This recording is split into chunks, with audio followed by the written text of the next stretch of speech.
Kumusta mga kaibigan? Maligayang pagdating sa aking channel. Ang balita sa kasal ngayon ay mula kina Ken Yaman at Ozgay Girl.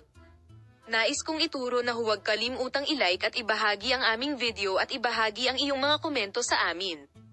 Ang sandaling magkayakap sina Ozgay Girl at Ken Yaman sa airport ay mabilis na nayanig ang agenda ng magazine.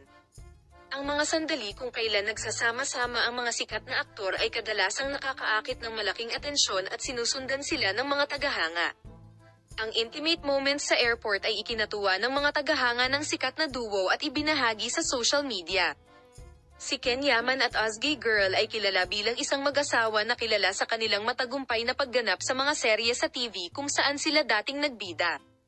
Ang kanilang pagkakaibigan, na nagsimula noong panahong iyon, ay nagpatuloy pagkatapos ng kanilang pagtutulungan.